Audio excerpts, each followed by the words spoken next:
Hi, Bruce Monroe families. Leela here, literacy coach, with a message for you about reading and writing.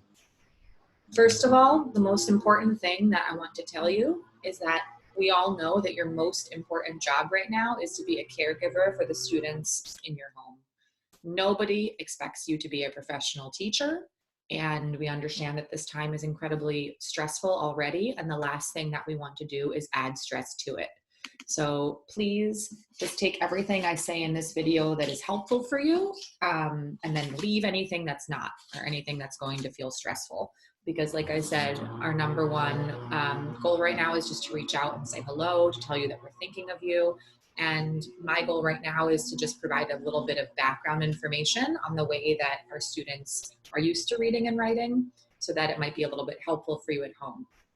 So we work in a model called Reading and Writing Workshop.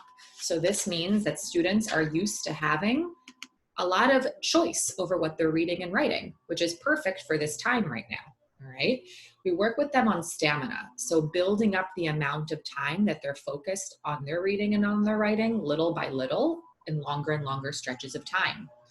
And volume, so that means that they're doing a bunch of reading and a bunch of writing every day. For students who are a little bit older, we don't want them like starting a different chapter book every day, but if they're reading small articles or something like that, that's fine. For students who are younger, it could be multiple texts per day. What we really would love to capitalize on right now is joy and passion for the individual readers and writers. What do they want to be working on? Because if they feel excited and motivated about what they're doing, that's going to be better than any lesson that we could record or any question that you could ask them, just getting them to tap into what they want to read and write about.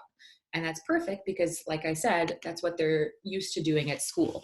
But now, because they have all this freedom and all this time, we have an even better opportunity to really hone in on what they want to be doing. How can you be helpful for your reader and writer?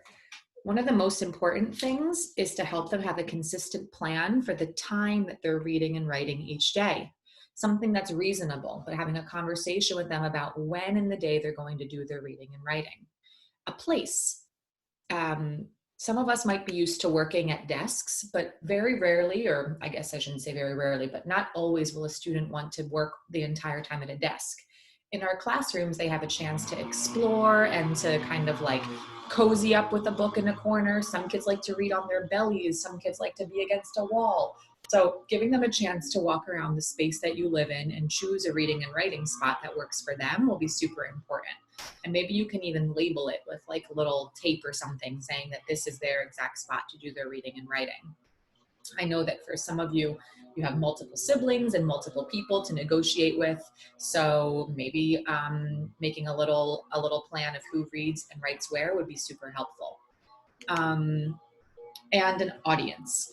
We know that you are incredibly busy, so you might not always be able to talk to your students about their reading and writing work, but they are used to having partners in class, both reading partners and writing partners, and it's really important that they talk about the work that they're doing, what they read about, what they understood, retelling, sharing the writing that they're doing. So if you could be available to listen to them, that's wonderful, but there's other alternatives. They can use a stuffed animal, especially if they're younger. They can talk to a baby brother or sister. They can phone grandma or grandpa on the phone, or a classmate. Just having that kind of outlet for sharing their work would be super, super important. And when you're working with readers and writers, kind of excuse me, let me just adjust that. I'd suggest that we work on questions rather than trying to feel like we have to teach them everything. So just asking them questions about the work that they're doing. And I have the words here, exact and perfect, crossed out, because we have no expectation that they're spelling every word correctly. It doesn't mean they're doing anything wrong if there's misspellings, or if they're not getting a word correct when they're reading it. Instead of just telling them what it is or like making them copy it over perfectly correctly, you could ask them, what do you know about the sounds that you're trying to spell? Or what other words do you know that sound similar? And students have a kind of progression towards a conventional spelling, and each student is where they are. So please don't feel pressured to like make them spell everything correctly. Everything is a process in workshop, and something that I think is a wonderful opportunity right now is for students to get used to working on a piece more than one time. So if they've done a bunch of writing, a really wonderful thing that you could do would be to ask them to read over their writing and to pick a piece to make better. What details could they add? How could they make it better? Could they change certain words? Could they make different variations on it? Can they add details to the pictures, to the words, to the characters, and to get them to go back to their writing and improve it? Because this is something that they need to work on all the time, and it would be a wonderful strength that they can develop at home during this time. So in terms of resources for readings specifically, there's so much, and I hope this list is not overwhelming in any way. If you want to pause the video to take a closer look at it or to write anything down, feel free. What can they be reading?